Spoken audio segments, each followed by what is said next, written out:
Hello, everybody. This is iBUG Buzz, episode number 622. And today we're going to talk about all things iOS.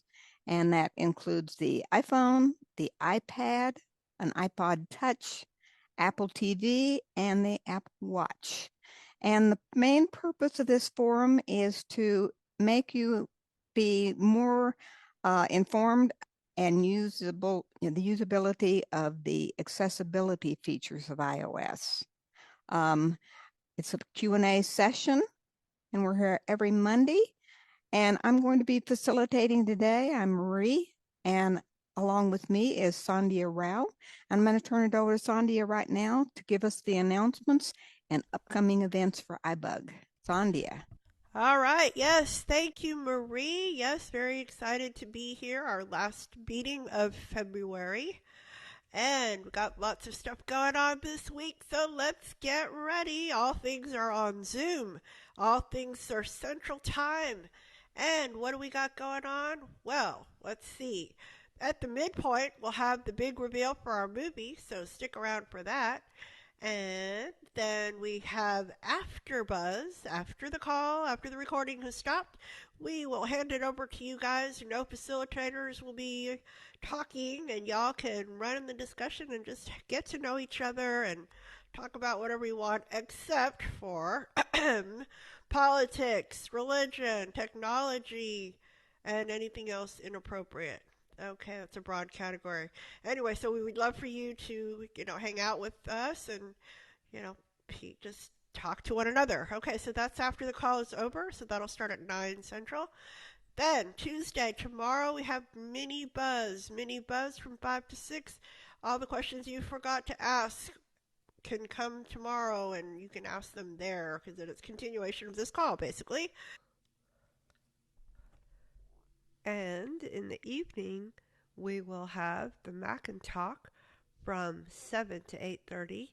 That's where you can ask all your questions about the Mac. Thursday is It's iBug's Life, and the title is It's a Garden Party. And this time we will be what will we be doing? We will be exploring tips and ideas for various plant hardiness zones and plants from all over the country and maybe other countries too. So definitely come check that out if you have a green thumb or maybe you would like to have a green thumb. Then we have Friday night at the virtual movies starting at 8 p.m. Central. Social time at 7:15. Discussion and trivia to follow. So that'll be Friday. Saturday we have iBug Unplugged and it's called Annie, Get Your Pun. And no, I did not make this up, so don't shoot the messenger, okay? That's from 8 to 10 on Saturday. Another purely non-technical call. Just come and hang out and enjoy some silliness with us because I think that's going to be pretty silly. Social media, we have a website, ibugtoday.org, ibugtoday.org. You can find all the information I just said and then more. You can listen to our recordings there. You can listen to them on YouTube. You can listen on your favorite podcasting app. So hopefully you'll avail yourself of one of those.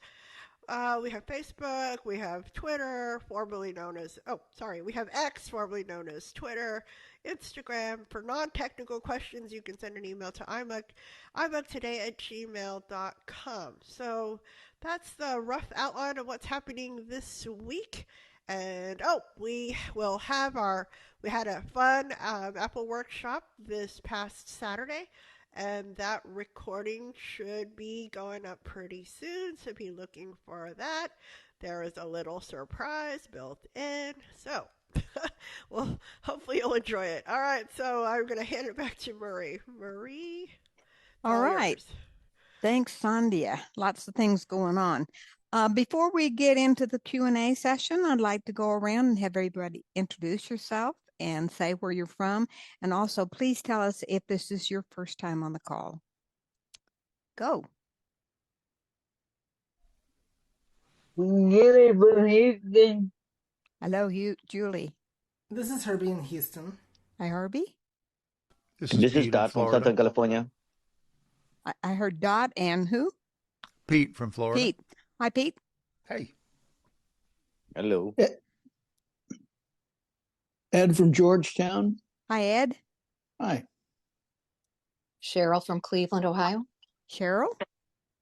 Mary Ellen Earls, Scottsdale, Arizona. Hi, Mary Ellen. This is Davita from Northern Virginia. Welcome, Davita. This is Ned from Texas. No, Ned. Hello. Gary in Austin. Hi, Gary. Hey, Marie. And this is John in Austin. Oh, John. Welcome.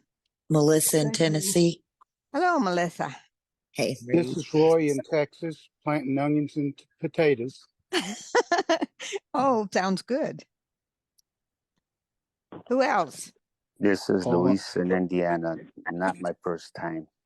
It's not your first time, or it is your Correct. first time? No, it is not my first time. Okay. All right. Welcome anyway. Thank you. Paul in Columbus. Hello, Paul. Greg in Texas. Greg. Desi in Tennessee. Texas. Hello, Desi, and is that Gloria? Yes. Hi. Vanessa. Hi, Vanessa. Hi. Anybody else? Dee from Southern Illinois. Hello, Miss D. Hello. On April 22nd. Jody in New Hampshire. Hi, Jody. Hi, Marie. That was the last time any family members had. Amina from Maryland. Amina, welcome. Vincent in New Jersey. Hi, Vincent. Hi. Liz, Fort Worth. Welcome, Liz. Helene from Arizona. Hi, Helene. Everybody's so courteous today. It's working out great. I actually hear the names. Deb from Kansas. Hi, Deb. Hi.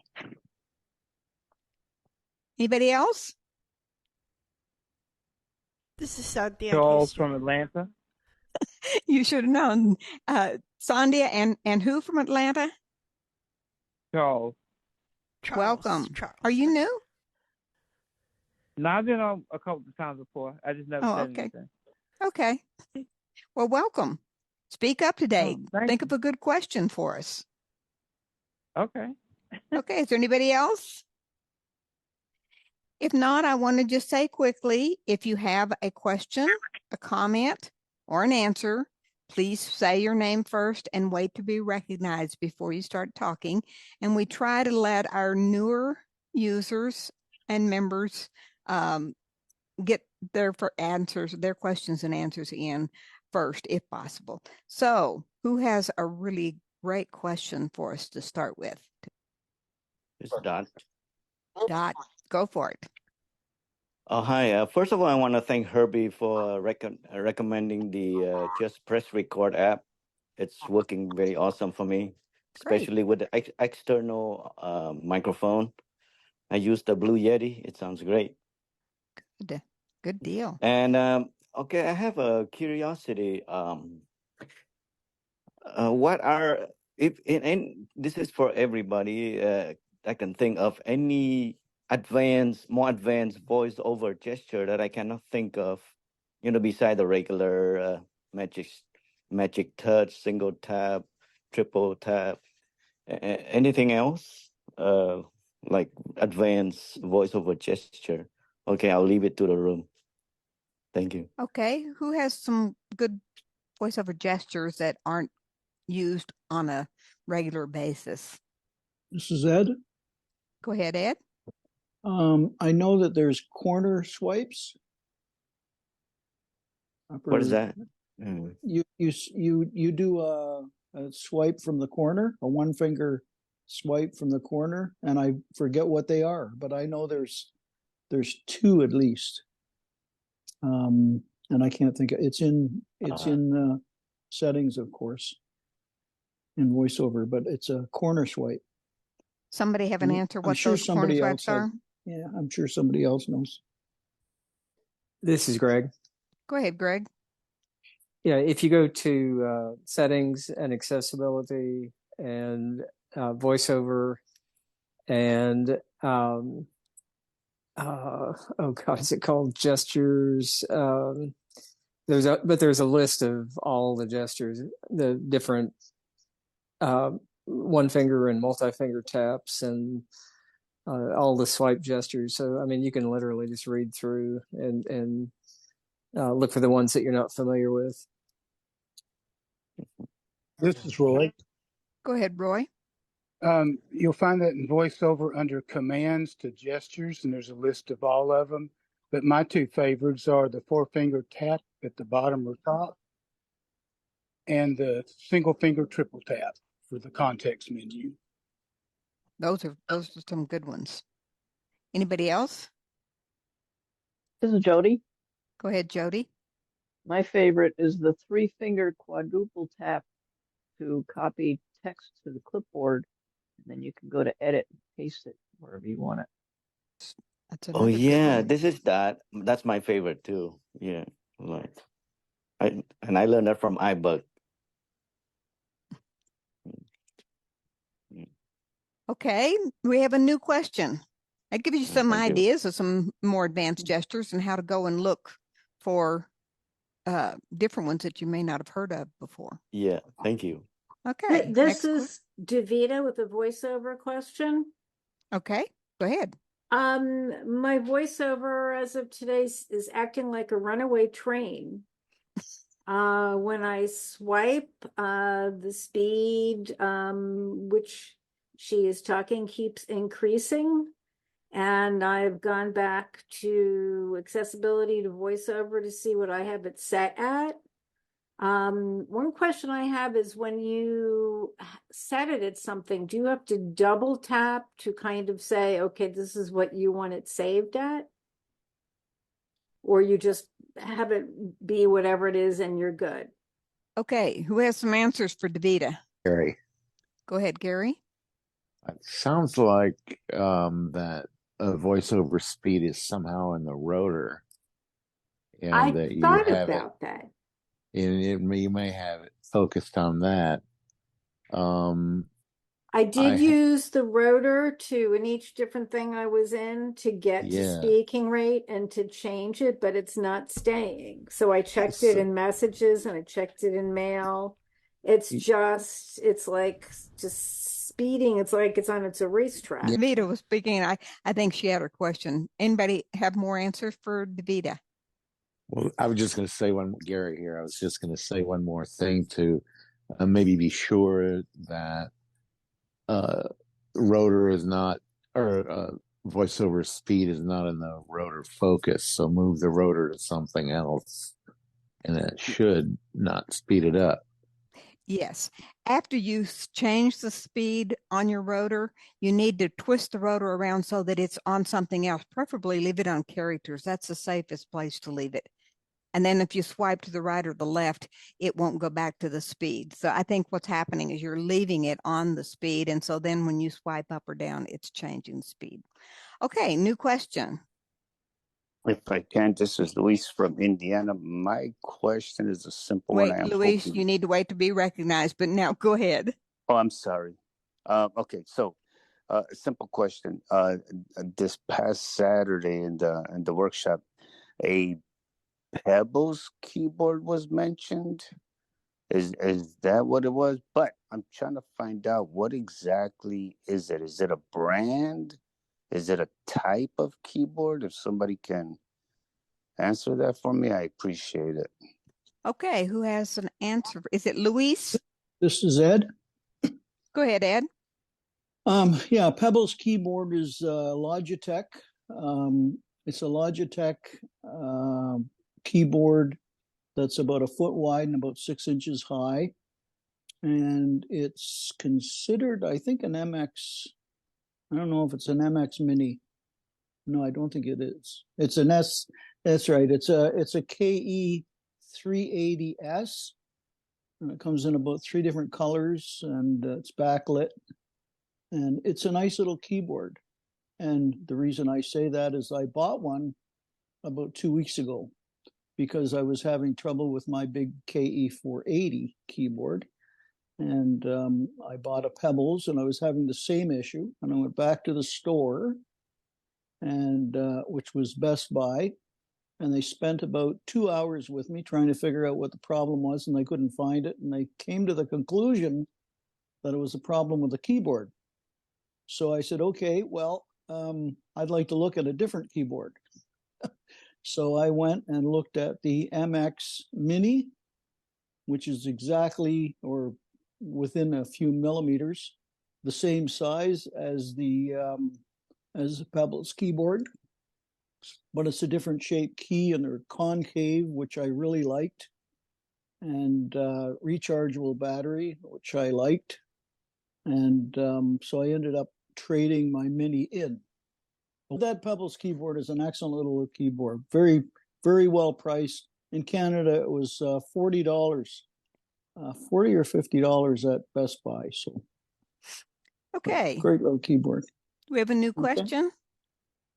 This is Dee. Go ahead, Dee. Okay, I'm mad at Siri. Did you tell her? Yes. And she didn't even care. I'm having an issue. Used to, I could tell her to make me an appointment. And let's say, make me an appointment, call Dr. Morgan at 10 a.m. on May 1st. And she does that. And then I might go back later, a few days later, and I'll say, hey, Siri, when is my appointment with Dr. Morgan? And she'll come back and tell me my appointment is at 10 a.m. on May 1st. Well, today I can make these appointments, but when I ask her when is my appointment with Dr. Morgan, you don't have an appointment with Dr. Morgan. So then I go into my calendar and look for it. And when I find it, I'll say, Siri, what appointments do I have on May 1st? Oh, you have an appointment with Dr. Morgan at 10 a.m. Now, why isn't she telling me that when I just come out and ask her right up front, when's my appointment? Does anybody have an answer for Dee? Dot. Go ahead, Dot. I think the Siri is not an AI quite as yet. It's like ChatGPT. So that's my suspicion. So she can answer, follow-up questions just like that deep yet, like ChatGPT. Well, this is Dee. Go ahead, Dee. But Siri used to be able to do this. Maybe not answer follow-up questions, but if you had your appointment in your calendar, she could tell you when it was. Does anybody else have any help for Dee? Siri, it's a continuous problem in different areas. This is Sandhya. Go ahead, Sandhya. We've all been talking about Siri for a long time. I don't want to say it too loudly, but anyway, have you tried just the basic, troubleshooting, just maybe turn her off and turn her back on and all that kind of stuff? No, I really didn't. The fact that it was doing it before, and I'm sure you've already turned off your phone, hopefully, and just... Oh, yeah. Okay, well, that's my thought. Okay, I'm afraid none of us can really give much help with Siri. It's just a problem. So do we have a new question?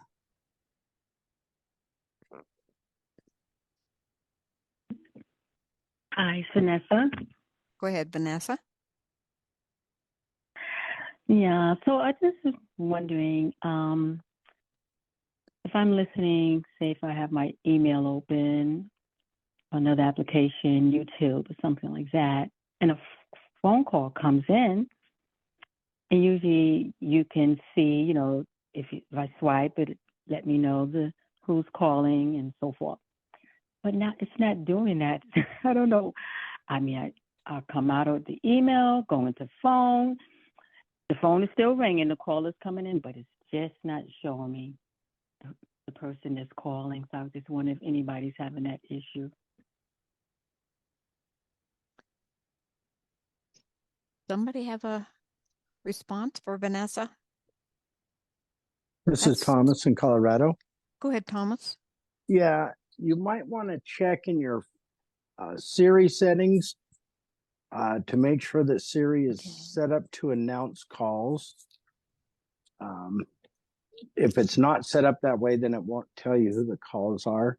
You can also check that same setting in your phone settings. Thomas is done speaking. Thank you, Thomas. Anybody else? Okay. Thanks. Tell her why it's not showing up on her screen. This dot again. Go ahead, Vanessa, first, and then. Oh, okay. Well, that's just if I don't have anything open, I'm on the call with you guys and the call comes in, it's going to tell me who it is. But if I'm in some application for some reason, it's not doing that. So I was just wondering. Okay, who was that? Who was that had a issues going? Was there somebody had a comment or an answer? Dot. This dot. But was there somebody else that? That was me. Oh, okay. Go ahead, Dot. I thought a voiceover would announce the call during your usage of email or playing YouTube or whatever. When a call come in, a voiceover will announce that. Instead of just Siri, if you use voiceover at all.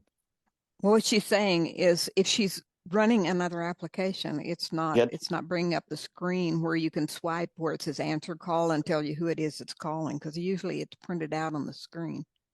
I don't use the screen, so I know the voiceover will always announce my call. And if it doesn't, the same troubleshoot could be applied, like Sandhya just said. Do all the. This is Sandhya. Go ahead, Sandhya. One more thought. There's different ways that you get the screen. You could have it as a banner or as a full screen. So I'm wondering if you have it as a banner and you're not seeing, and that's why you're not able to get there. So you have to set that to full screen. Maybe that'll work for you. This is Roy. Thank you. Okay, Roy. And then we'll I think move on to another question. right. Sonia's right. If you go to settings to your phone option, in there's a way to set it to full screen. And if it's set to full screen in your settings phone, then you'll see all those buttons. Okay. All right. Good. Thank you. Okay. Do we have another question? We got some good questions today. This is Terry with an observation. Okay, Terry, go ahead. Sometimes I think when people are thinking that Siri is the one that is giving out information, sometimes I believe that it's voiceover that's giving out the information. And usually, as far as I know, with phone calls, when you hear a voice telling you that this is the call and answer the call, or whoever is sending you the call, that's usually voiceover and not Siri. I'm not ever aware that Siri does that. So it's probably a voiceover issue here and in other things too. So that's just kind of my observation. Okay. Thanks, Terry. Okay. Any other solutions for that, or do we have a new question?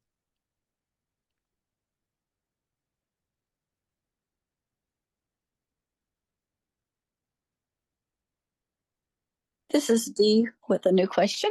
Okay, Dee. A poltergeist broke my watch screen the other day. What do I do? Did you say broke your screen? Broke the glass. Okay. Who knows about Apple Watches? Is the watch still working? Yes.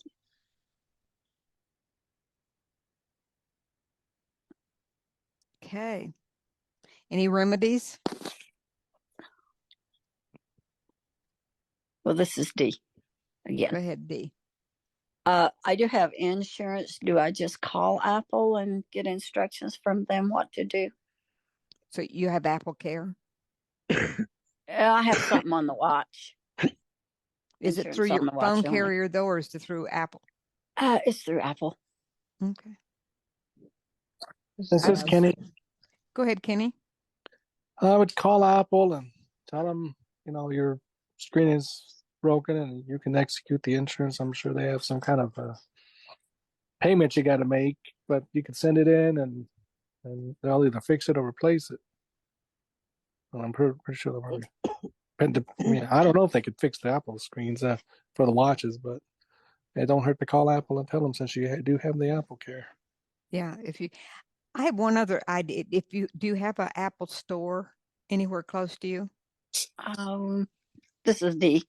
Uh-huh. Nope.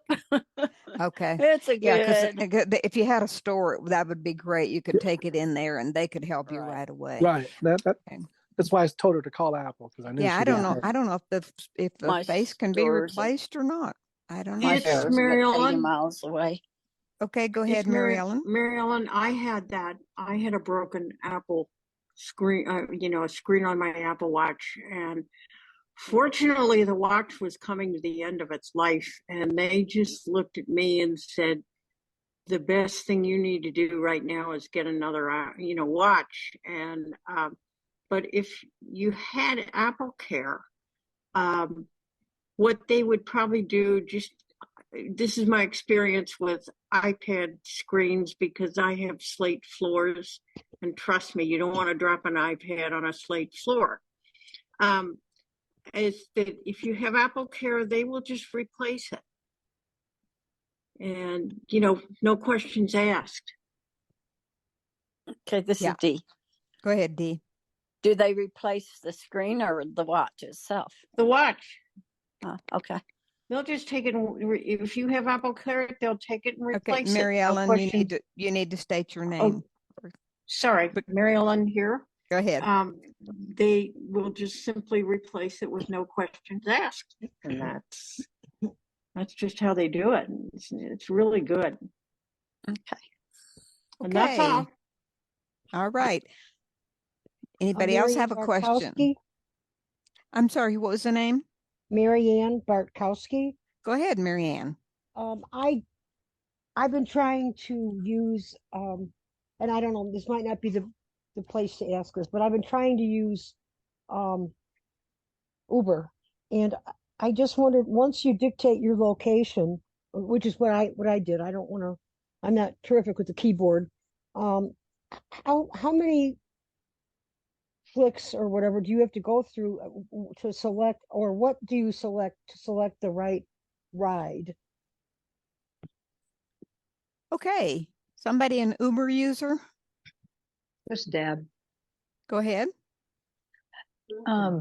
Yeah, for that, once you put in something on that screen, the first thing you have to do is you have to pick out which one of the addresses that come up is the address you want to be picked up at, because it could show you several, so you have to pick and when you find the address, double tap on that. Okay. Now that'll be the address is where you're going to. That's what you're asking, right? Where you're going to? No, I'm sorry. How many you have to flick through several different kinds of rides. I mean, you guys need to state your name before you start talking, please. I'm sorry. This is Marianne again. Go ahead. When I tried it, I had to flick through 5 or 6 different kinds of rides. This is Deb. Go ahead, Dan. Deb. For the at the first thing that it'll ask you is where you're going to. Right. And then you select where you're going to. But then it will show you several different kinds of rides, and those are different prices based on where you're located at and stuff. There's like UberX is usually the cheapest one, and then there's things like Uber Comfort and Uber Black and things like that. So you just pick the one you want and click confirm. This is Marianne again. Go ahead, I Marianne. didn't know about the UberX. I did this the other day, and a neighbor happened to be driving by, and she helped me get the ride started. But I had apparently selected something, and the driver came back. He was driving a Cadillac Escalade. I think he was more of a airport or multi-passenger person, and I said, I'm sorry, I didn't realize, that was the ride I picked. So I don't know what I picked, but I certainly don't want to do that again. I don't want a person taking a lesser fare for something that, they might, I don't know what they'd use a Cadillac Escalade for, but it was certainly a much bigger cab than I was going to need. Okay, does anybody else have an answer for her question, her original question? This is That's Melissa. scary. Go ahead, Oh, sorry. Melissa. This is Paul. Okay, Um, Melissa first and then Paul. so my suggestion is when you're on the screen that has all the options, by default, it's Uber X is usually selected, which is not the cheapest fare. If you want to select another one, you have to actually double tap on it to select it. So by default, Uber X is usually selected. So you should always get the cheapest fare. And some of those Uber drivers drive fancy cars even on Uber X. So, so don't worry. This is Marianne again. Yeah. So if I tap on Marianne, Paul was next. Paul. Okay. Well, I wanted to ask Marianne if she was using voiceover. Yes. Okay. Then This it is should tell Marianne. you. I'm sorry. Then it should, as you're going through things, it's going to tell you what you're doing or what your option is at that point. Right. So this is Marianne. When Uber Okay, X Marianne. is selected, or when Uber X appears, do I double tap on that, or do I just click to the right to keep going? This is Melissa. Go ahead, Melissa. It should be selected by default. When you see Uber X, it usually says selected in voiceover. And all you got to do is go all the way to the end and hit confirm. This is Marianne. Okay, thank you. Yeah, that should work. Okay, new question. This is Helene. Go ahead, Helene. I found out that instead of using calendar and reminders, that I now say to Alexa what I want, and she reminds me, and she seems to be a lot easier than doing the calendar. So if I just say, hey lady, I want to set an appointment or a reminder, she says, well, what do you want me to remind you about? And then asks a couple of questions, and then it's set. I just started using it, so I was just going to suggest that if somebody is having difficulty, like Dee was talking about it, you might try using the A lady. This is Sandhya.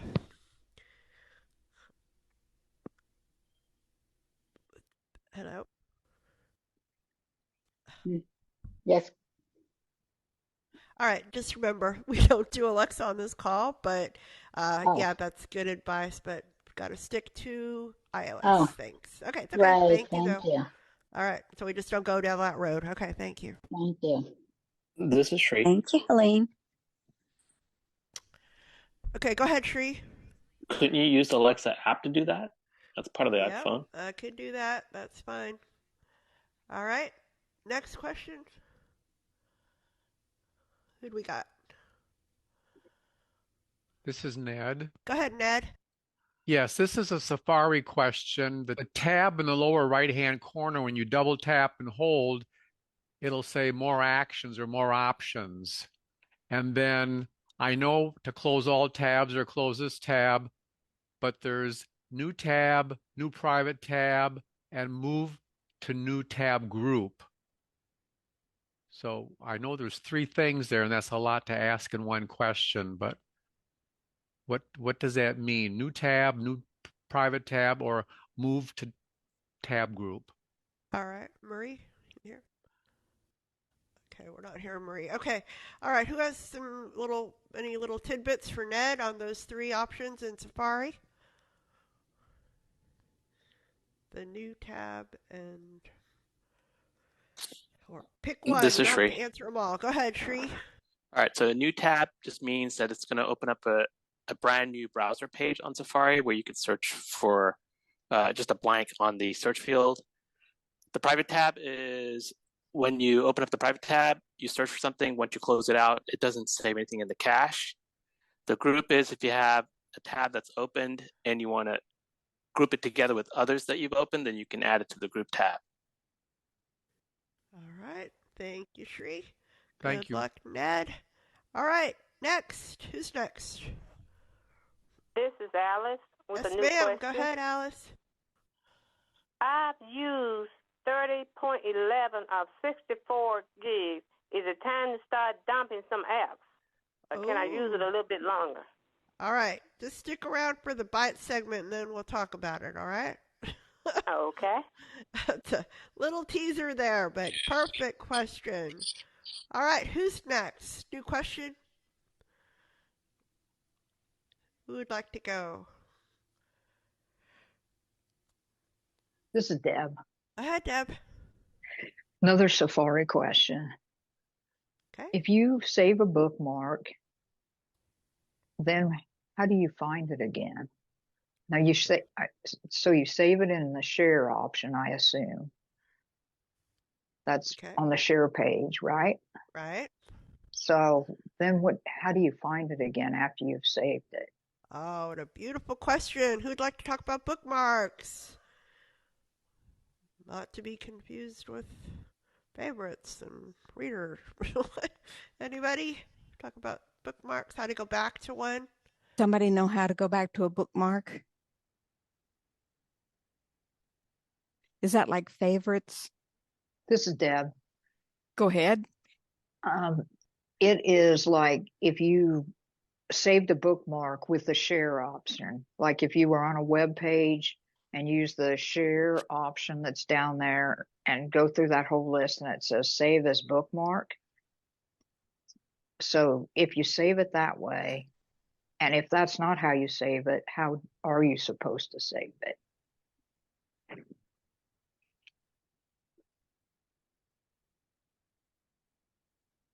I'm not a Safari user, so somebody who is, please. This is Pete.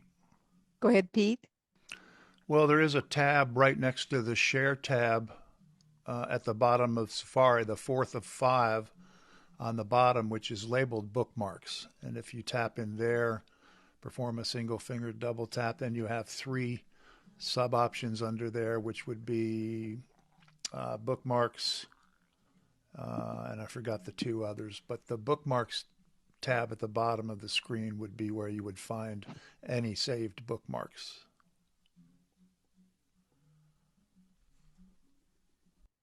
This is Greg. This is David. Yeah. Go ahead. I was just going to give a little tip. Yeah, saving bookmark is the easy part. You double tap and hold on that button, and you save bookmark. Or there's also the reading list, which is kind of like another version of bookmarks, but I guess it's mainly into different things you don't want to keep very long. But it does save them forever also. But if you just type in the address bar, like you're going to type in a website address, you just type in like a keyword or the first part of the website, it'll pop up a little above the where you're typing. It'll have like bookmarks in history. It'll have anything that matches that code. So if you type in like AMAZ, it would pop in like Amazon. If you have Amazon in your in your bookmarks, you can just access from there. Okay. Yep. Well, let Deb go ahead. Okay, go ahead, Deb. I was just going to say, I think that's probably answers the question. You just type in that search bar, I assume, and that's right there. And so I think that works for me. Thank you. Okay, good. Okay. Yeah, this is Greg. Go ahead, Greg. Yeah, I was just going to say, following up on what Pete said, the 3 choices are bookmarks and reading list and history. And so you tap on that 4th tab at the bottom of your Safari screen for bookmarks. And then at the top of the screen, you're going to have a choice of those 3 categories, and just make sure you're on the bookmarks category. Okay, do we have a new question?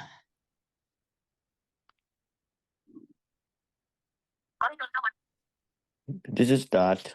Can I have a new Dot. question? Mm-hmm. Oh, yes. I have a question about voice stream reader.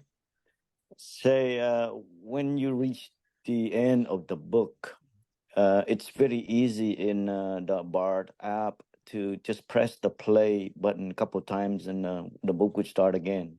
But I don't know how to do it on voice stream reader. I have to use the slider from 100%. I have to slide back to 0%. Uh, to play it again from the beginning. Okay, do we have It's any pretty voice? annoying. Yeah. We have any voice stream readers that have an answer for Dot? So this is Herbie. Go ahead, Herbie. So what exactly are you trying to do? Oh, I'm just trying to so when I reach the end of the book, I want to play the book again from the top. Oh, Without using the slider. From 100% to back to 0%. I have so to slide. one Yeah. thing you can do, depending on, that's a very interesting question, actually. If it's a book that's divided up into chapters, you can select which file plays first by selecting the file. I suppose I can do that. Yeah. Right. Um, And yeah. Otherwise, the only way I know of is to just use the slider. Actually, Mm. With the Bard app, you can just press the play button a couple times and it will right back to the beginning. It's very convenient. right. Yeah. Uh, Okay, does anybody else have any ideas? This is Jody. Go ahead, Jody.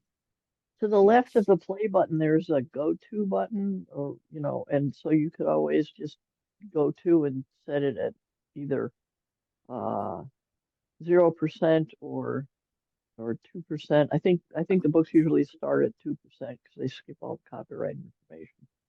That's another way that you could go to the beginning. Okay, Thank that's you. something you might try. Thank you. Yeah. Thank That'd you. be a good one. Go to button. Yes. I love that app. Yeah. Was stream. Okay. Anybody else? Okay, do we have a new question? Now that my heart's slowed down a little bit.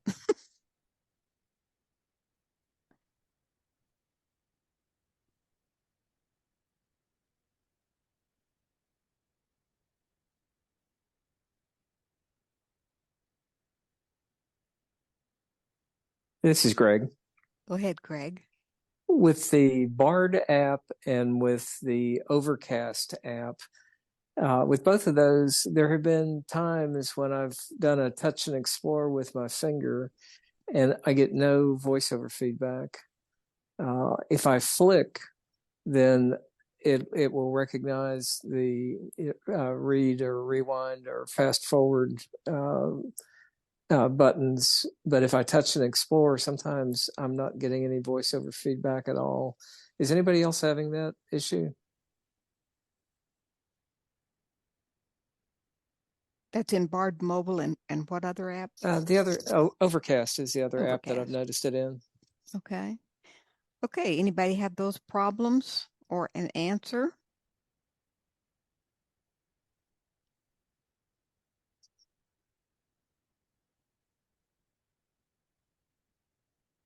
This is Jody. Go ahead, Jody. It could be that your screen is dimmed and you have to bring the focus back to the actual page. I know, like for example, my Bard will play with the lock screen, so I've got to actually go back in and go to the active page instead of just on the lock screen in order to be able to access the app itself. Okay, that's an idea. This is Greg. Go ahead, Greg. Yeah, this I'm on never the auto lock. I've got it set to never, so yeah, it's unlocked and the screen's pulled up. Yeah, sounds like this is just unique to my phone or my experience.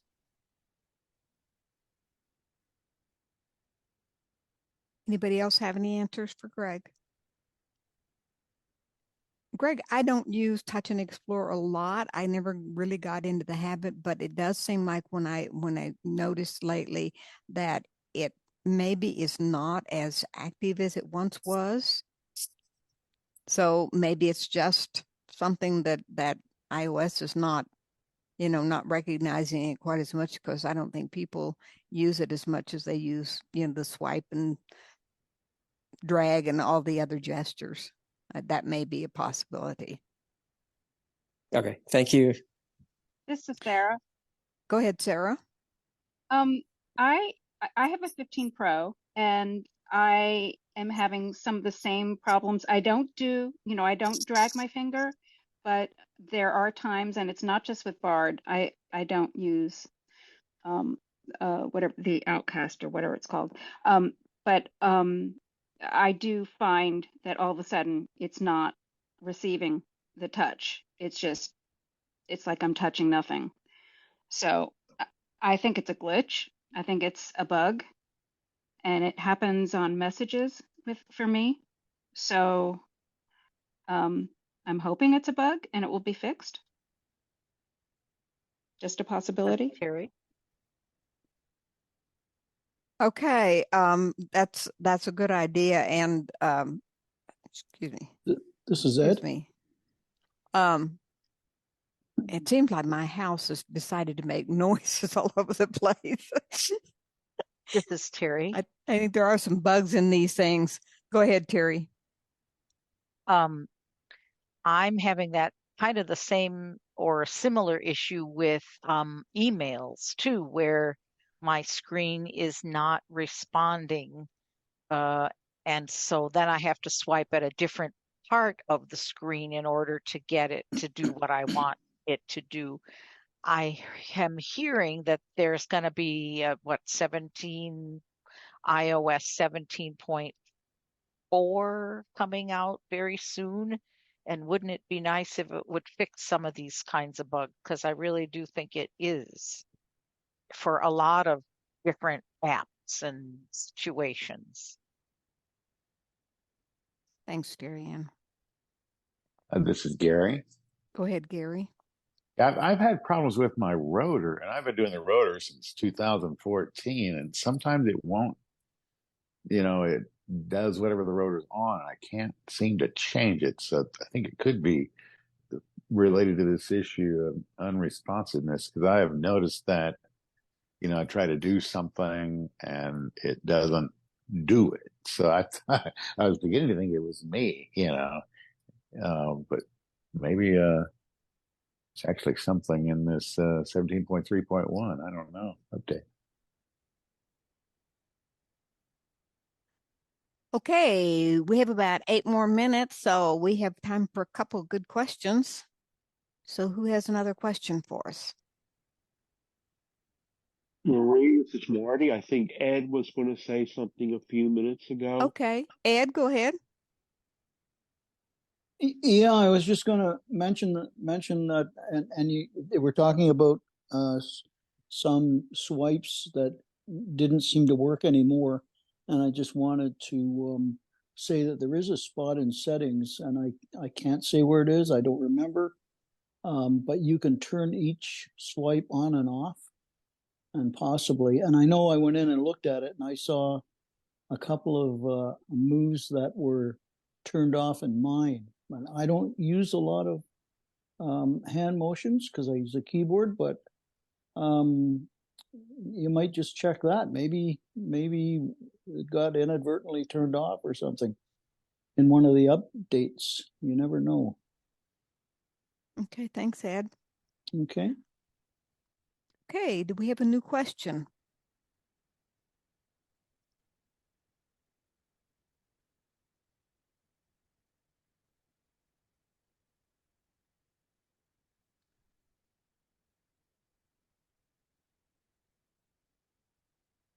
Okay, new questions? Somebody's got to have a question. This is Mo. Go ahead. I have a general question about the screen recognition. There was a somewhat new feature a few versions back, where VoiceOver would recognize elements on the screen and read them out.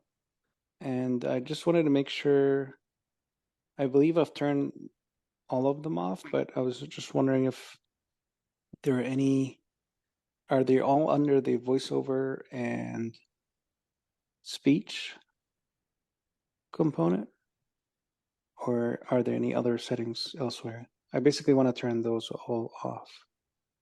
Okay, who can tell us about where to turn off all of this screen recognition? This is Pete. Go ahead, Pete. Text recognition would be one more, Mo, that you might want to turn off.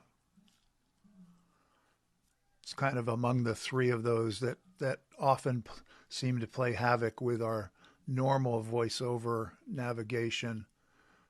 They're very good if you do have graphic or images or things like that on your screen that VoiceOver has difficulty reading. But when they're turned on, more of our complaints, I think, range in the area that they're interfering with our normal VoiceOver navigation. So we tend to suggest that people turn all of three of them off. But the third one would be text recognition that you didn't mention.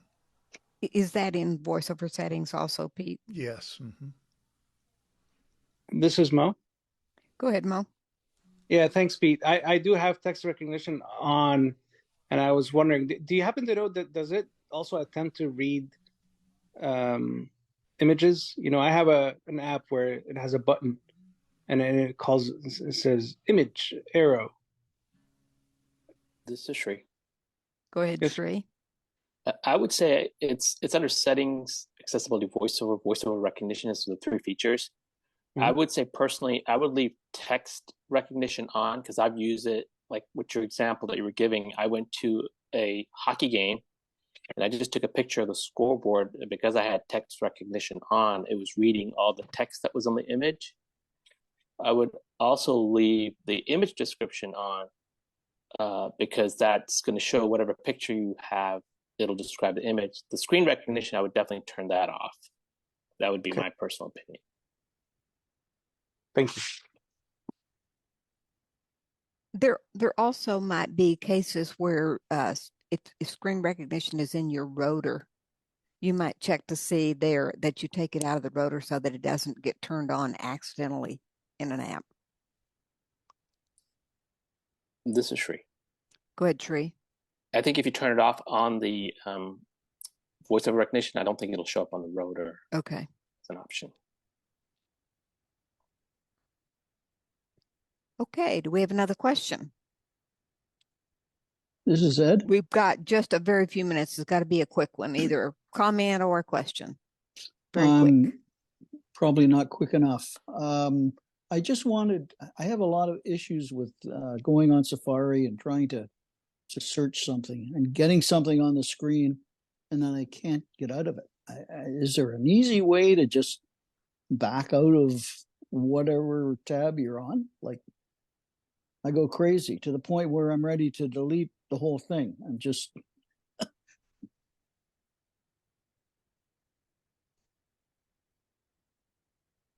what am I looking for? Am I looking for what? All right. This might be a question for the second half. Sarah, do you have a quick answer? A quick answer. It's Mary Ellen. I do Sarah's the Z. first, I believe. I do the Z scrub, and it backs it up. Okay, you know how to do the scrub gesture. Is that what you're talking about? Yes. Yeah. It's a Z scrub? The scrub gesture, where you do the Z shape or the S shape, as some people say. Two fingers back and forth quickly. I try to do everything on a keyboard, but for that, I'll do anything. So a Z scrub. Try doing that on your screen. Okay, I think we're gonna. If it's real quick, Mary Ellen, because we've got like a minute. I was just going to say I'm a strictly keyboard user too, and what I do is I hit the enter key, and that usually takes me to where, I've asked for the search, and it usually takes me pretty regularly to where the item is that I'm looking for. Okay, thank you. Okay, Sandhya, are we ready for our big reveal? Yes, we are. Thank you, Marie. Very good. Busy Except first for the half. smoke alarm. Yes. Okay, let's keep going here. So, we'd like to give anybody a chance to say hello that didn't get to say hello the first time. Say who you are, where you're from, and if you're here for the first time, let us know that too, please. Who'd like to This go? is Jake from Michigan. Hey, Jake. Hello. Terry from Arlington Heights, and I'm here for the first time today Yeah, anyway. right. Okay, thank you. This is Mo from Sarah from Vermont. Oh, Sarah, welcome. This is Kathy, and I'm here Kathy. for the last time. No. Promise? Keep going. Nope. Don't do Hey, that. Linda. Linda, welcome. Marty, Philadelphia. Marty and Bridget, way far away. Welcome, Bridget. Okay. Marianne Sherry from from Virginia. Elgin. Who's that from who? Marianne from Elgin. Oh, okay. Illinois. All right, great. Welcome. Shree, welcome. Cindy from Chicago. Cindy. Who else? Sharon Dana, from New York. Cincinnati. Dana and somebody in New York. Sharon. Sharon, how are you? Okay. Hi, dear. Oh, okay. Who else? Elizabeth from Elizabeth Missouri. Newfoundland, Canada. Elizabeth and Kenny, welcome. Hershey, Central Florida. Hershey. All right. Brian from Ontario. Brian, welcome. Who else? Anybody else saying who you are, where you're from? Nikki, San Francisco. Welcome. Hi. Hi. Okay, last call. Hello, from Alabama. This is Hello, Alice. Alice. Welcome. Thank you. Jake from Okay. Seattle. David and Shay. Welcome, Shay. Hello. Hello. All right. I think that's wonderful. We're all glad that y'all snuck in the last hour. All right. So please, so we're getting ready to do the big reveal. We're going to find out what our movie is for Friday, hence the name Reveal. The movie starts at 8. Social time 7:15. Discussion and trivia to follow. Follows whenever the movie is over. We don't know what the movie is, so we don't know when that's going to start, but we'll find out. All right. Okay. So we're going to see where that wonderful, well, not quite wonderful, but the iBUG guy. iBUG guy, are you out there? I like to be in America. Okay, by me in America. Everything free in America. For a small fee in America.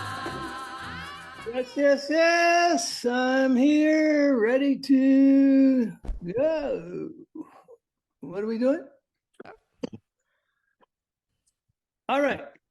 I think we're going to play Name That Tune. Friday. Oh, okay. No, we are going to reveal what the movie is for this Friday. That's what we're going to do. All right. We have some rules. We don't need no stinking rules. Okay. Rule 1. Everyone can remain unmuted. Stay unmuted if you would like. The only time during this program that you may do that. And we have 5 clues if we get that far, and you get 1 guess per clue. So, real easy. And you have to say your name if you want to try to guess what the film title is. That's all we need is the title. All right. So now we're ready to begin.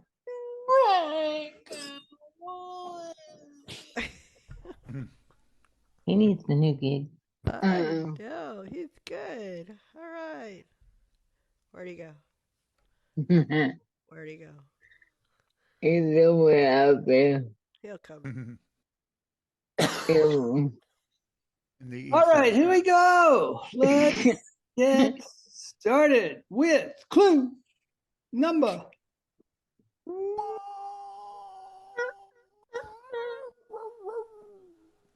Okay.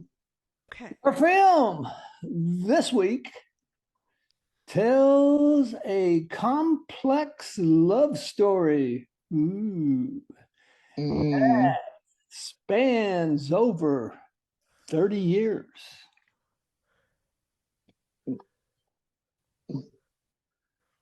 This is Ned. Mr. Ned. Maestro? Maestro. What is that? Maestro. Okay. Well, that was a good guess, Ned. This is And Marty. but we will have to just pass and come back around next time, like right now. Ding, ding, ding, ding, ding. Yes, yes, Whoa. yes. Ned. Maestro. Whoa. First clue out of Whoa. the box. Wow. Well, Ned. this The is first answer right out of the Congratulations, Ned. box. this is Wow. Ned. Way to go. This Pulled is that one out Ned. of your ear Wow. Wow. or This some is other Ned. body part. Ned, go ahead. How Yes, did you the do that? clue. You gave us the clue when you played "This Is America," and that's from West Side Story, West written Side by Story. Bernstein. Ah. So Yeah. that was the connection. I thought, oh my God, this is Bernstein's story. Yeah. You're so clever, Ned. I don't know how many other people picked up on that, but good guess. Way to go. All right. Yes, we are watching Maestro, Wow. story of Leonard Bernstein, and starring Bradley Cooper as Mr. Lenny, as his friends and family know him. And Lenny? I forget the other person that's playing Felicia, but anyway, it is up for a Best Picture nominee in this year's Academy Award. So this will be our sixth, I think, film. Yep. Yeah. You're I on a think roll. so. Picture that we're showing now. So Well done. come again this Friday for another nominee, Best Picture nominee. It's about a 2 hour, a little over 2 hour film, so not too bad compared to others we've seen. And we'd love to have all of you. Did you mean that there. Leo DiCaprio is in it? I Is don't. that who you meant by Lenny? No. Oh, okay. No. Who's Lenny? That's what his family and friends called Leonard. Oh, Leonard Bernstein. Okay. Yes. Okay. Jody, what do we have for our winner tonight? Ned, I'm so excited. This is something new that I don't think we've ever done on iBUG. Are you sitting down? Yes. Okay. And, well, I know you love to go to the symphony, and maybe you can use your very own golden baton to maybe lead the symphony, right? Wow. Wow. Symphony. There you go. Ask him if you can conduct, maybe. All right? Yes. So, hope you enjoy your baton. Just don't hit Sounds anybody. so excited. I know. Well done, Ned. He's a symphony buff, so he will be excited. You're excited, right, Ned? Yes, and in fact, I'm going to miss the film because I'm going to the symphony this Friday. See. Well, you'll have your baton in hand, Right. so you just take that. Okay, very good. Thank you very much. And Mr. McCullough, would you like to say goodbye? I like the city of San Juan. I know a boat you can get on. Hundreds of flowers in full bloom. Hundreds of people in each room. Automobile in America. Chromium steel in America. All right, there he goes. We're going to have our next segment is the iBUG segment, and then don't forget we have an iToy segment shortly after that at 8:30. So we have a busy second half, so hold tight. And Marie, you want to say anything about this upcoming little bite? No, I'm ready when you are. All right, good. You don't want to say anything. Let's go. Save time. All right. Here we go. Okay, today our Buzz Bite is going to be about some settings that I feel that, especially as a new user, you should investigate these settings to not only find out information about your phone and what's on it, but also possibly to customize the phone to make it more usable for your particular preferences. So I'm going to start out, I'm in settings, and I want to go down to a setting called General. General button. I'm going to double tap on General. About button. The first section is called About, and I'm going to double tap on that. Name, General, back button. Okay, the very first thing on there is a name, and the default usually is just to say iPhone. That's why when you come into a Zoom call on your phone, it will just display iPhone as your name. So you can edit that field and put in your name or a nickname or whatever you would like to be known as when you come into a Zoom call. So you can edit that for whatever you wish. I'm going to swipe to the right. About, heading, iOS version 17.3.1 button. The next section is to tell you what iOS version you're currently running. So if you're not running the most current version and you want to upgrade, then you need to go to the software updates and update.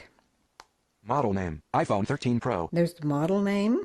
Model number, MLTT3LL/A. Serial number, L6G. Coverage expired, button. Songs, 619. Okay, this section is going to tell you what items on your phone and the number of those items that you currently have on the phone. Videos, 3. Photos, 50. Applications, 68. Capacity, 128 gigabytes. There's the full capacity of your phone. Available, 53.63 gigabytes. And that tells you how much storage space is still available, 53. And that's a little bit lower than recommended, but this is not my primary phone. And I recently downloaded a large number of podcast episodes, which will be deleted once I've listened to them. So that storage space is going to be given back to me once I delete those podcasts. I'm not going to go on in this section because most of it deals with numbers that are mostly useful to your phone carrier and not something that you're going to use on a regular basis. So I'm going to go back by using the scrub gesture. About button. And I'm going to swipe to the right. Software update. Apple Care and Warranty. AirDrop button. AirPlay and handoff. Picture in picture. CarPlay. But iPhone storage button. Okay, iPhone storage is the next area I'm going to check on. Selected. General. Back button. iPhone storage. Heading. Search. Search field. Dictate. Button. iPhone. 74.23 gigabytes of 128 gigabyte use. Okay. That's telling me how much of my storage space I have used of the 128 that is available. And once again, let me tell you, to get to these different things, I'm continuing to swipe to the right. Applications 39.54 gigabytes. Now this is the section that tells you what items are using that storage. So that gives you an idea of places where you might be able to go and delete some of those items so that you can recover some of your storage space. Maybe you have applications that you're not using, and they don't generally take up a lot of space, but if you're not using them, if you delete them, then they no longer will be using that storage space that you might want to use for something other than that. TV 8.13 gigabytes. TV, that would be TV programs that you have actually downloaded to your phone rather than streaming from the cloud. Podcasts 1.36 gigabytes. Same thing with podcasts. Photos 700.4 megabytes. Photos can take up a lot of space. If you have a lot of photos on your phone, you might think about going in there and telling it to store your photos in the cloud rather than storing all of them on your phone, which could be a good practice in case your phone got lost or damaged so it was not usable, and you might not have a current good backup. Music 604.5 megabytes. That's downloaded music. Messages 137.7 megabytes. Messages. iCloud Drive 128.7 megabytes. Whatever might be in your iCloud Drive. iOS 11.09 gigabytes. Obviously, you can't do anything about the space that's being taken up by the iOS operating system. System data 12.5 gigabytes. Or the system data. Available 53.77 gigabytes. Okay, that's telling me once again how much is available of my 128 gigabytes. This is all I'm going to cover today. I hope you find it useful, and thank you for listening.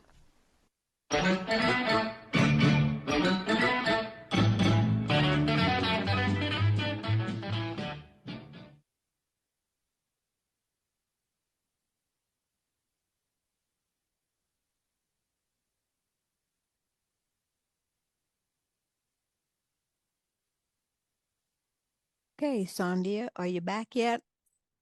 Does anybody have any questions about that? It was pretty simple.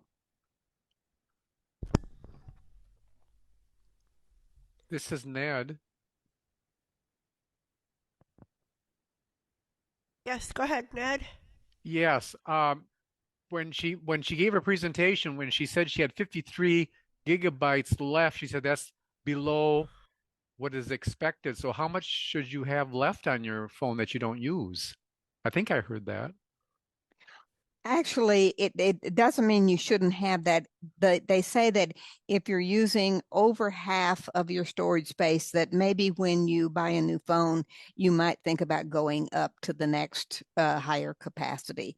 It's just kind of a rule of thumb. Actually, in my case, that's plenty because obviously I don't have a lot of photos.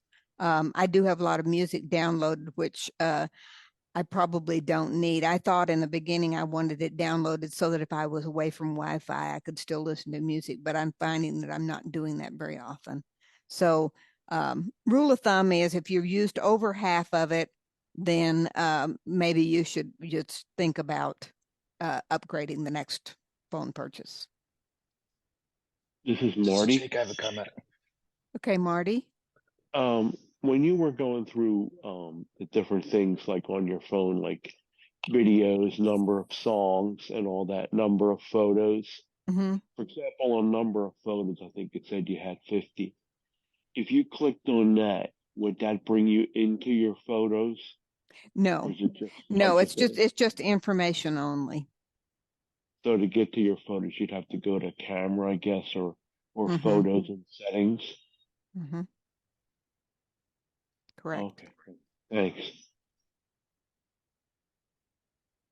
This is Sandhya. I think Jake had a comment. Go ahead, Jake. Yes, I had a comment. My comment is that in recent years, also the iPhones themselves, they've purposefully increased the capacity. Like because this year I got the iPhone 15 Pro Max. That's the lowest capacity that you can get is 256, and that's what I got. So like before, I do know. I think at some point that is going to probably be the least capacity on all of them. It is moving up because I don't. You used to be able to get 64 gigabytes, and that's no longer available.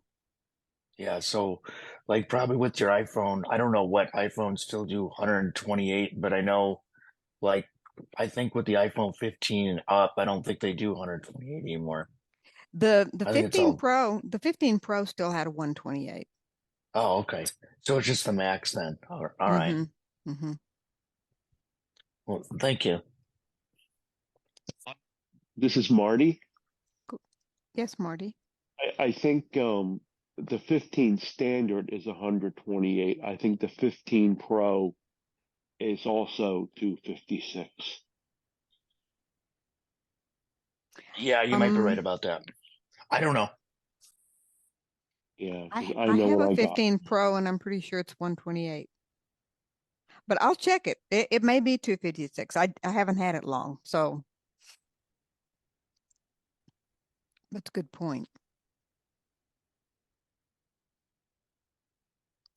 Anybody else?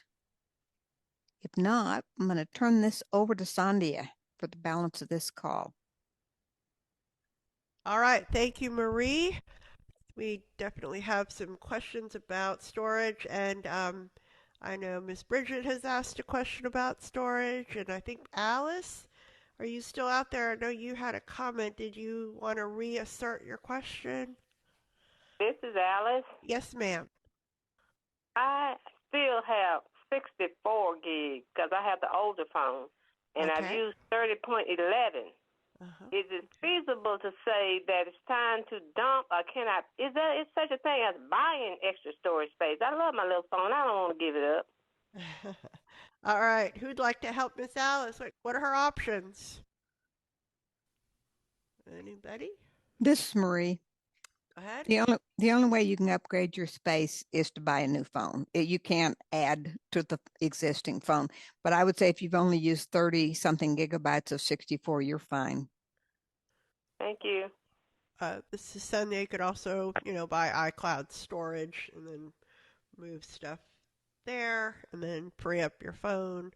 Or like you said, dump stuff. But I'm a hoarder, so I hate dumping stuff. So this is Nikki. Go ahead. Okay, I got 64 and I've got 13,000 photographs and about 100 videos.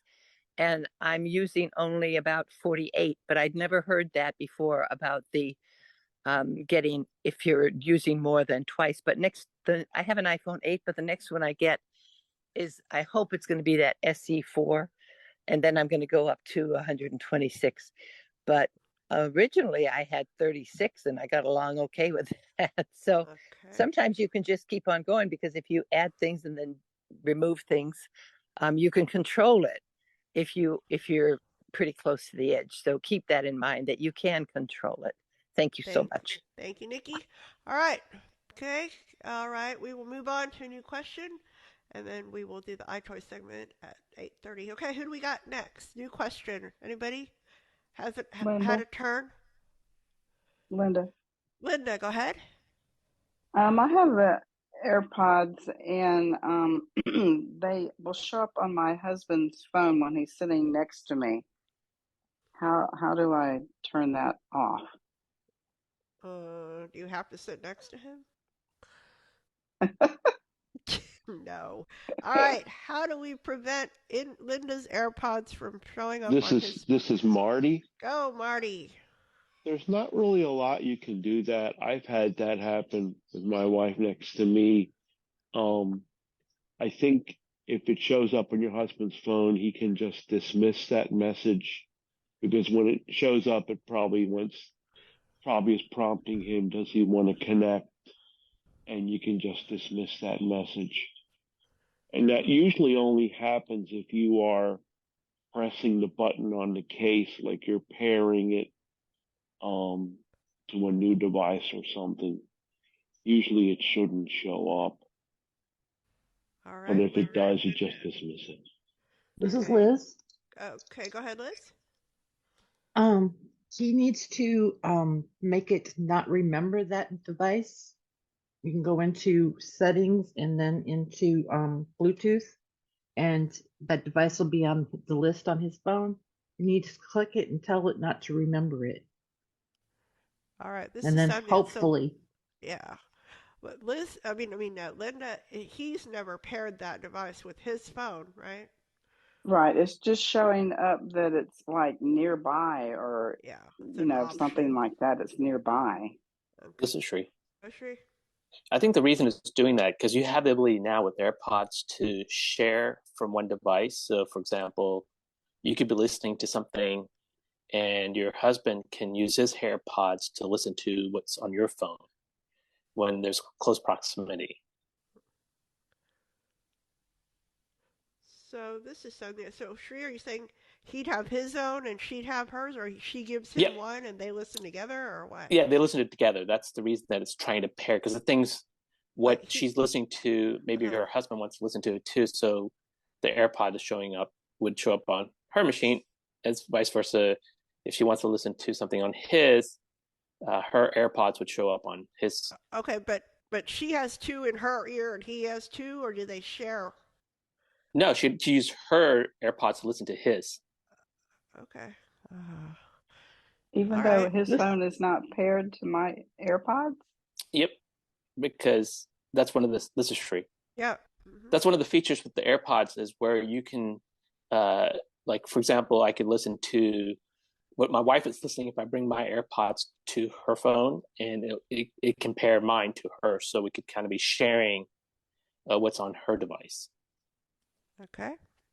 All right, Liz. This is Liz. Go ahead. Is that just with the AirPods? Because there's times I want to listen to what he's watching.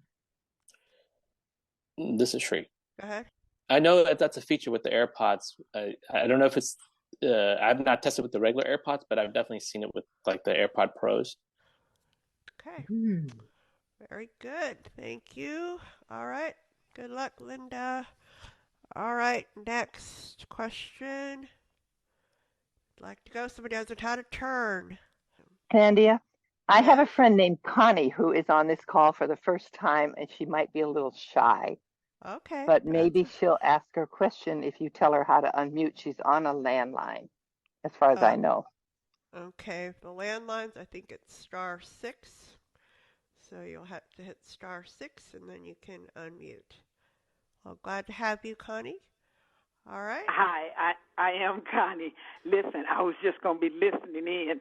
I don't want to change the subject, and this is really good, and I intend to tune in. I am very new to the iPhone and all of this information. Oh, my God. But I'm going to get there.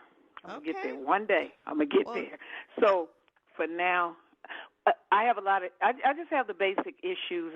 For instance, this email, dealing with emails and what else? Downloading. I was in Bath and Body Works. I said, oh, okay, well, just download the app. And I'm like, oh, here we go with all this downloading. But I'm going to get there. I'm going to get there.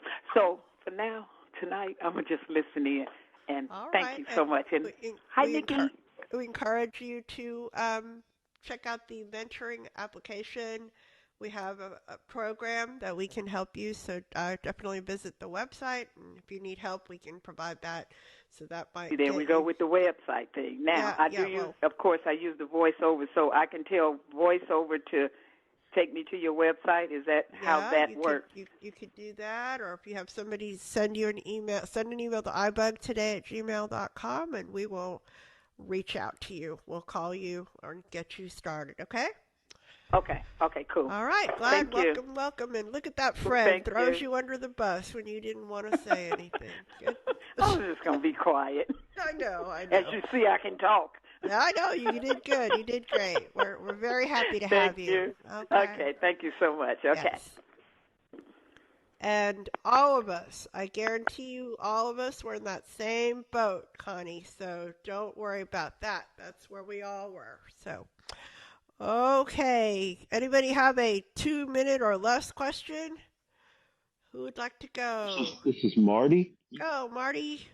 I'm just wondering what causes when I get an email from Amazon saying my thing has been delivered. So I go and it says leave a compliment for your driver. So on my old phone, my old iOS iPhone 8, it says, friendly.png, and then it has friendly, then delivered with care PNG. When I go on my 15, on the first one, instead of saying friendly, it says image, and it actually tells me what the image is. And then when I swipe over one to the right, it said friendly. And the next one, like delivered it with care, I guess it tells me what the picture is. Any reason why that discrepancy between those two phones? All right. Anybody? Why is there a discrepancy? This is Jake.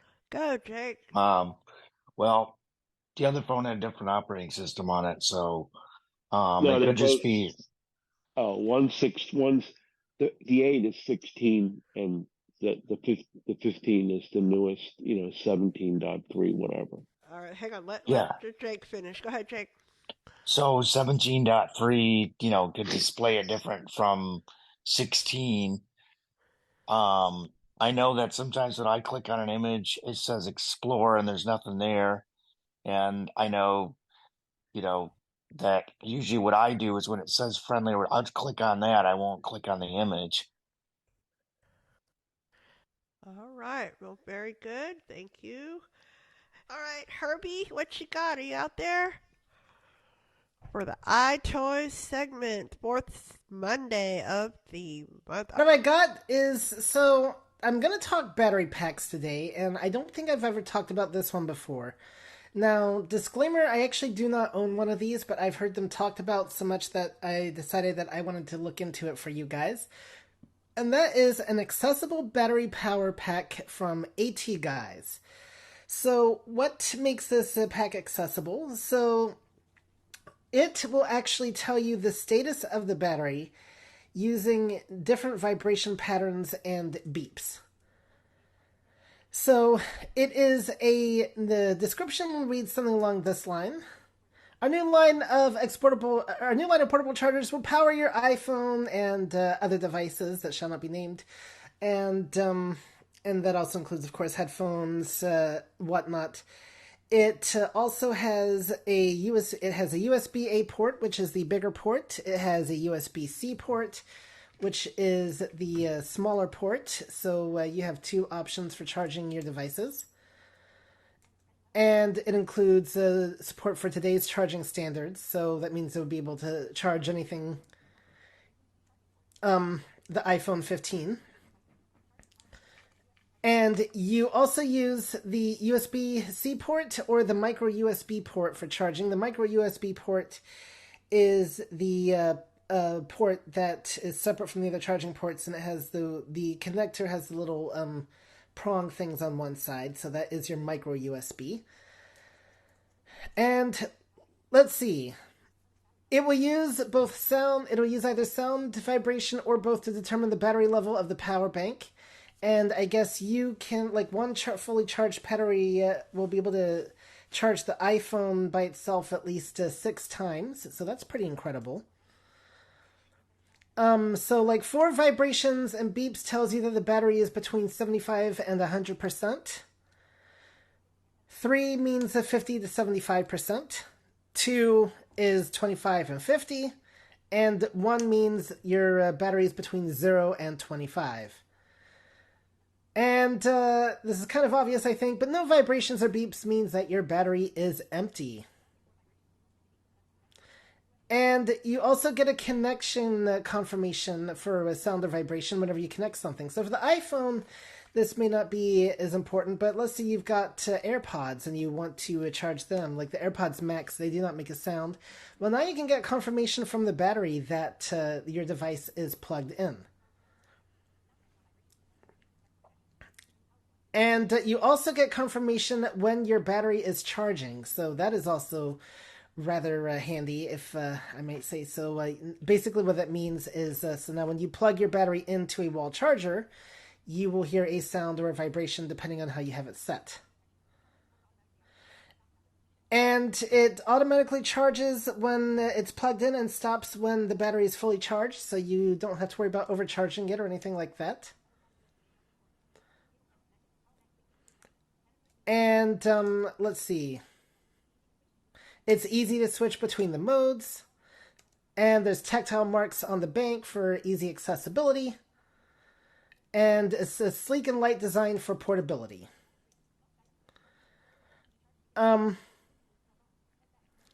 So, yep, and this also includes keyboards, braille displays, so, most things. Now, you would not be able to charge, like, a Mac Mini with it, for instance, or, a laptop or anything like heavy duty like that, but your more portable items, you definitely would.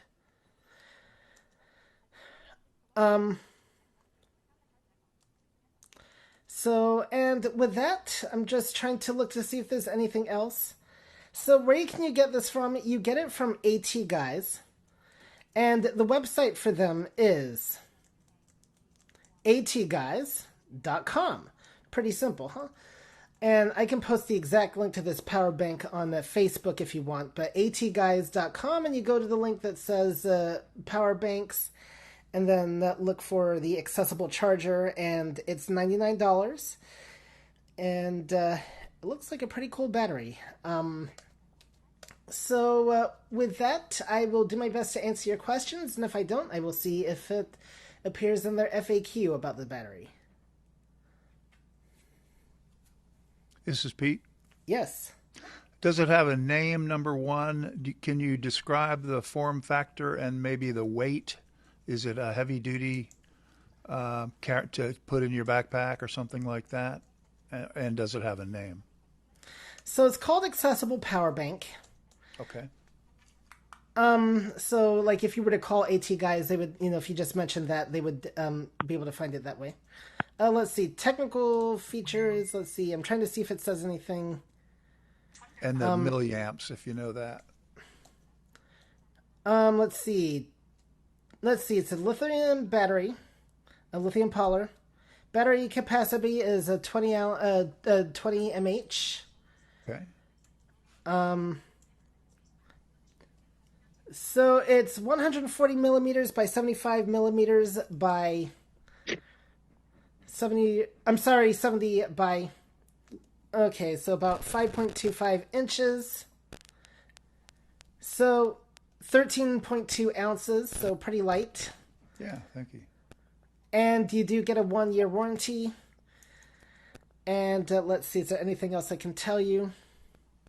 That's it. That's all I needed. Thanks, Herbie. Okay, very good. This is Marty. All right, Marty and then Liz. I actually have one, Herbie. All right. And what I'm not sure if he indicated that, but the way you change the modes is you press. There's only one button on the unit. Okay. You press and hold that button, and it will. When you press and hold it, it will like go from vibration to tone, or to tone and vibration. And it's about 4 inches by 2 inches by about an inch. And it's probably under a pound in weight. All right, perfect. So overall, what do you say it's a goodbye? It is. I actually, I have a few of theirs. I have their older one, then I have this newest one that you're talking about. And they do sell, even though I think the one you mentioned is worth it, because for $75, I think they sell it's either a 10,000 or a 15,000 milliamp, and I wanted to hire one the 20,000 for 100. Yeah. I like it a lot. It's fast. If you do use you probably know that if you use the USB-C charging, it's faster. And when you charge it, you will know that it's charged because it gives like about a 15 or 20 second tone or vibration to let you know that it's fully charged. Oh, pretty cool. All right, well, thanks, Marty, and hang around because if there's a question I can't answer, then I'm going to call on you, my friend. All right, Liz. How long does it take it to charge? And then do you have to recharge it like every so often if you don't use it? I mean, it will have to be recharged. I would say standard is about 2 hours. Excuse me, it's Marty. Herbie, to charge it, it's about 7 hours. It depends on the brick that you're using. I would say you use at least a 20 a 20-watt brick, and if you can, even more. Okay. Because if your brick is too small, it won't charge it. It won't charge it. In fact, it will give you like a loud beep indicating that I think so maybe get one of those like iPad. Oh, I'm sorry. So maybe get like one of those iPad chargers for it, and that would probably be a great way to charge it. So, and 7 hours. And how often would you say you have to recharge? I mean, I guess it's going to depend on how often you use it. Yeah, I think if you don't use it, it's going to keep the charge. I don't know how long, but I've gotten about well, I had an extended like phone battery case on my phone, but I think regularly it might be about 4 or 5, charges. Okay, so it boasts up to about 6 charges actually, but all right. Very good. All right, thank you, Liz. And who else? All right, I'm not hearing anything, so with that, I will turn things back over to you, Sandhya. All right, thank you, Herbie. Yeah, I've heard about that battery pack, and I think I'm ready to get one because I have one of those giant bricks and I'm always like trying to put it on my nose to be able to try to see the little lights and it's just really ridiculous. So thank you, Herbie. Thanks for that. That's a I great bet idea. it looks good too. All right. So, and just a reminder, if you have a product that you'd like to talk about, we would love to have you, and Herbie would love to have you, right, Herbie? Yes. He says yes. Just can't hear him. But, so, just send us an email at ibugtoday@gmail.com and say, hey, I have this product and I'd love to talk about it for the iBug iToy segment on the fourth Monday. Okay, now back to our regularly scheduled program. And just remember, we have the AfterBuzz at the end of the call. All right, who do we got? New question, new person, or new question from a not new person? Well, if not, who'd like to go?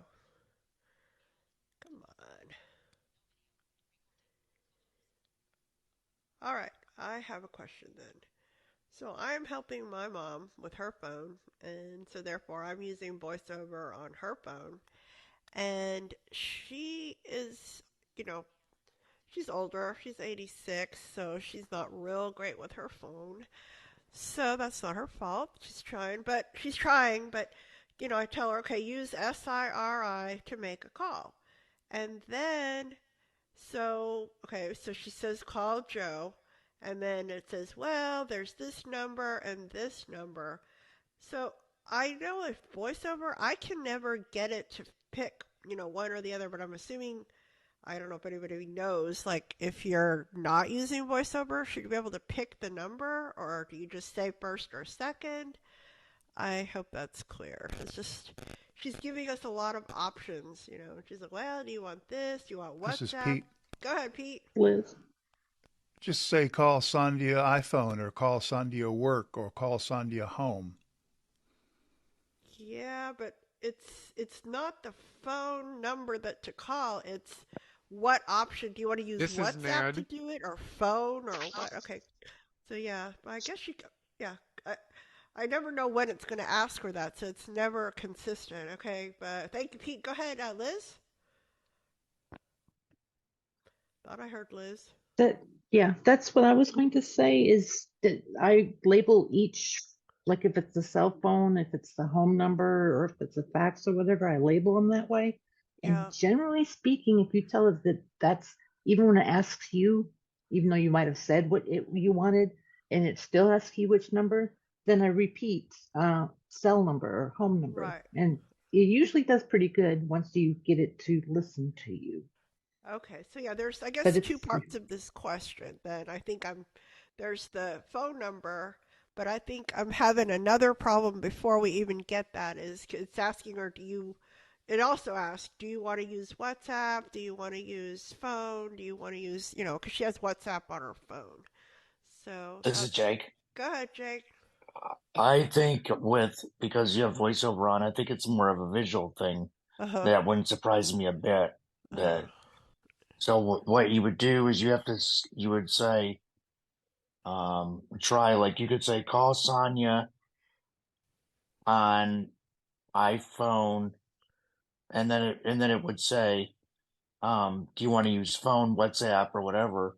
She might have to double tap on phone, or because it is Siri, she could say, call Sonia at home using phone. See if that works. Okay, yeah, I think I'll try those options. Thank you. Okay, that's the only thing we come up with. Yeah, no, thank you. I'll let you know. Go ahead, Mary Ellen. What I do is my sister's had 20 million cell phone numbers over the years, and I'm too lazy to delete them. So I labeled her present one my sister. So when I need to call her, I just say, call my sister. Yeah, and that's pretty good. I like that. I've actually done that myself because I've been calling dead people. Otherwise, we've had this problem for a while. So thank you. Okay. All right. Who else? Next question. All kinds of weird stuff. Who'd like to go? I'll share another thing I learned about WhatsApp. Just working with my mom and her phone. She apparently was drawing pictures on a WhatsApp, and there was like a picture somebody posted, and then my sister calls and she goes, "Why do you have orange and green lines going through the baby and whatever?" And I don't know what she did. We have no idea. So I had to. Uh, you can withdraw the message. You can withdraw it just like the iMessage. So that was pretty cool. I didn't know I could do that. So because you could say delete this message for this phone or for everybody who got it. So who want to comment? Can I say something? This is Go Luis. ahead. Go ahead, Okay, Luis. so I'm sorry. I couldn't unmute myself. No, But you're good. You're good. Go ahead. even though I'm using the 8 Plus, what I've done in the past, I'll just tell Siri number 1 or number 2, and that's worked for me. Even when I'm texting, it'll give me a couple of options, and I'll say the first one or the second one. Okay. I've done that. That's true. Okay. Thank you. Okay. You. Very good. All right. New question. Enough about me. Who has a question? This is Marty. Okay, Go ahead, Cheryl, Cheryl. and then Marty. We'll come back in 1 second. Go ahead, Cheryl. Okay, I'm just curious why this is happening.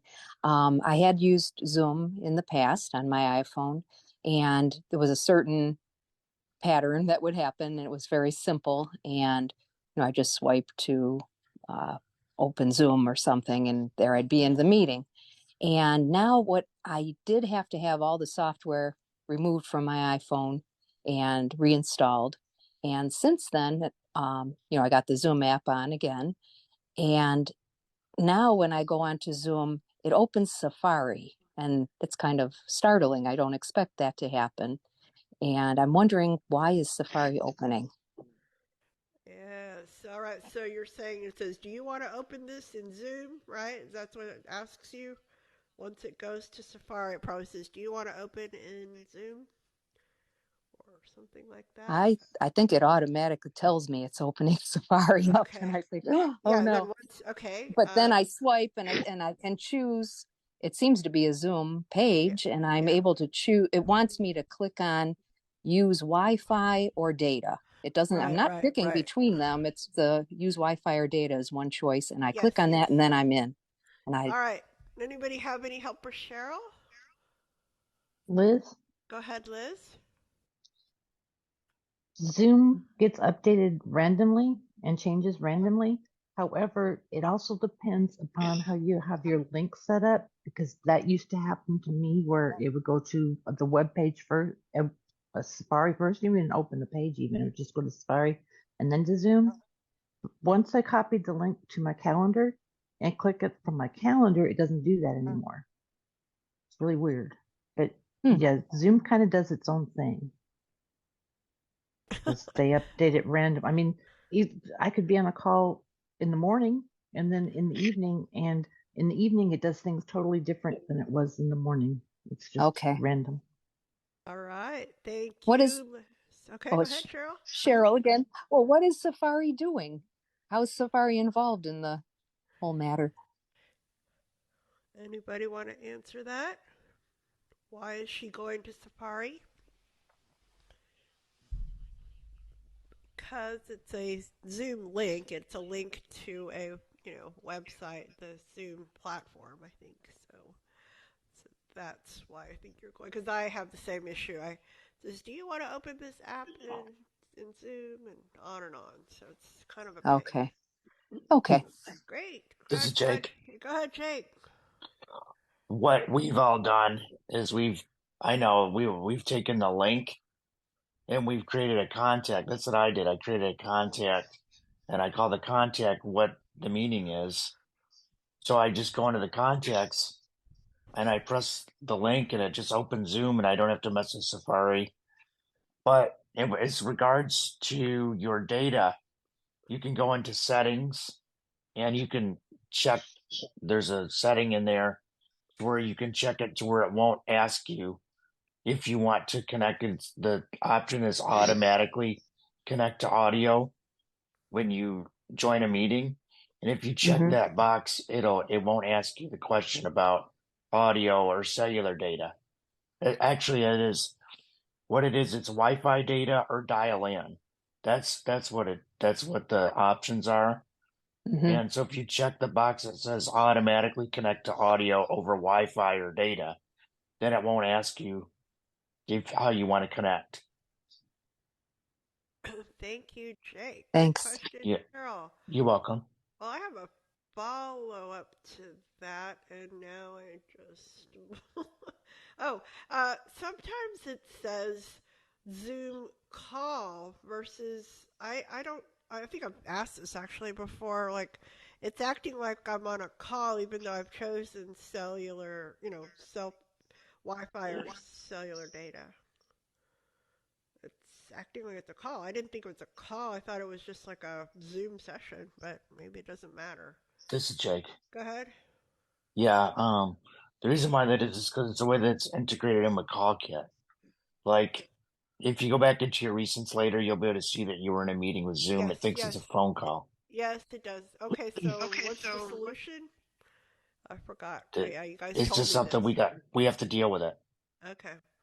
All That's right. the solution. All right, thanks, Jake. Yeah. All right, new question. Me, Marty. Oh, yeah, sorry, Marty, go ahead. So ever since iOS 17, when I do a FaceTime audio call to my friend Jim O'Neill, I'll say FaceTime audio Jim O'Neill. It says we cannot find, or there is no Jim O'Neill in your contacts. So then I wasn't sure what to do at first, and then I said FaceTime audio Jim, and it found him and automatically called him. Okay. And before iOS 17, you don't recognize his full name. So I'm just wondering what could have caused that. This is Pete. Stuff. Go, Pete. Just an observation, Marty. When you first started your question, you said Jim O'Neill. I thought you were saying like one word, like their first name was Jim O'Neill or something like that. So I'm wondering if it's a matter of just not interpreting what you're asking for because it didn't recognize that it was Jim O'Neill. You said it you kind of scrunched it together as a Jim O'Neill. That's a thought, and maybe that's changed with 17 because maybe I used the to iteration has Yeah, I'll have to try Just that a because thought, like I said, and I have more than one Jim in my contacts, but when I say his first name, calls him. Okay. Very good. Thank you, Jim. Pete. Thanks, Linda. Pete. Linda. I'd like to ask Jake again, where do you go to turn that automatically on or off? Sign in automatically without... It's under meeting settings. In Zoom? Yes. Great, thank you. You're welcome. Good job. Okay, who else? This is Ed. Okay, hang on. Ed, and who else was there? Rosetta. Rosetta. Okay, hang on, Rosetta. Go, Ed, and then we'll come back to Rosetta. Go ahead. Okay, my iPad and my iPhone are both in sync, like they work together. But if I try to find my contacts on the iPad, it doesn't list any. Where do I go to fix that? Like, is there something I have to do? Right. Who'd like to help Ed with contacts from his iPad? So they are on your phone, but they're not showing up in your iPad. Pete?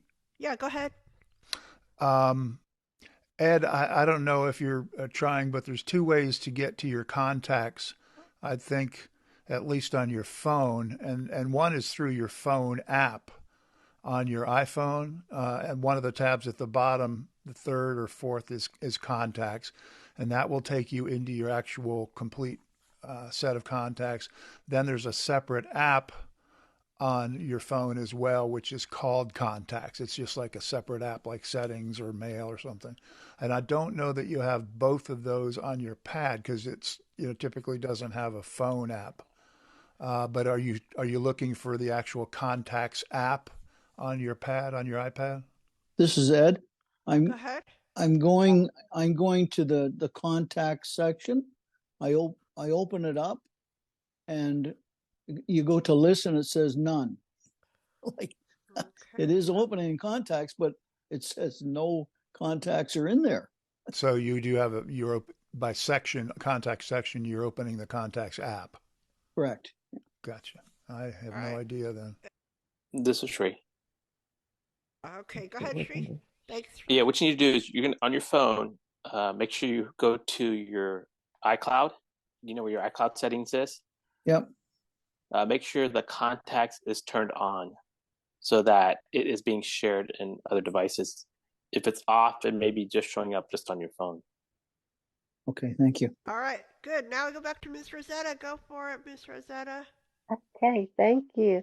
My Siri does not talk unless I hold down the home button. It used to talk on my other SE when I said, "Hey Siri" or "Siri," but now it doesn't do that. What shall I do? What should she do? Anybody? This is it Terry. Jake. Go, Terry. You have to go into settings and into Siri itself in settings and turn that back on. Sounds like it's been turned off. Okay. If you do that, though, keep in mind that because your SIRI is always listening, you might notice that your battery depletes more quickly because it's always listening for you to say his or her wake word. But that's what you want to do. You want to go into settings, and I believe it's on the main screen in settings, so you can just flick to the right till you get to SIRI and then double tap on that, and there should be a thing in there to turn it on if it's turned off. Thank you. Mm-hmm. Also, I just realized today that I could tell Siri to record an audio message. I mean, no, to send an audio message. Yes, yep, that was a new feature fairly recently. So good, very good. Yes, I accidentally started recording one and I was like surprised. So I don't even. That's another question, probably for next week. Okay. Cheryl? Go ahead, Cheryl. Well, Real quick. I'm wondering if this might be what's happening with regard to Siri not being responsive. There was a recent update where you no longer have to, she will no longer respond. You just say her name and then you ask your question and she'll respond to the question. So you won't get a tone back or a yes or what do you want or anything from Siri. You just have to ask without her hearing her respond first. And then the other option, I guess, is that you can press the button and that will call her up as well. So maybe if you just try saying her name and then ask a question and see if that solves it. Okay, thank you, Cheryl. And with that, we're going to wrap up our call and just quickly review what we got coming up, and then we will have the after buzz. So real quick, this week, tomorrow, thank you, Marie, for all your help tonight. Appreciate all your help facilitating the call. And then tomorrow is the mini buzz, so come for that from 5 to 6 if you think of any questions you didn't get to ask tonight. Thursday is the garden party. It's iBUG's Live from 7 to 9, all about gardening and all the questions. And come share your knowledge of gardening. We'd love to hear what you have to say. Then the movie is Maestro, nominated for Best Picture, and that'll start at 8 p.m. Social time 7:15. Name that tune and jokes and all that kind of silliness. Discussion and trivia following. And then on Saturday is iBUG Unplugged. We're going to be talking about Annie, Get Your Pun. So we'll find out what that is even about starting at 8 p.m. to 10. and it should be fun, I hope. So, a little bird told me that the recording for the Apple workshop has been posted. So, thank you, Julie, for doing that. And now we're going with, yes. Is Mary Ellen, isn't Mac and Talk tomorrow? Oh, oh my God. Mariella, thank you. Yes, yes, I'm sorry. Fourth Tuesday, Mac and Talk. Thank you very much, Mary Ellen. Yes. So come for that at 7 to 9. This is what I get from trying to remember, not checking. But okay, good job, Mary Ellen. And we will turn off the recording. We'd like to say goodnight and thank you. And then we will have AfterBuzz in 1 second. So thank you very much.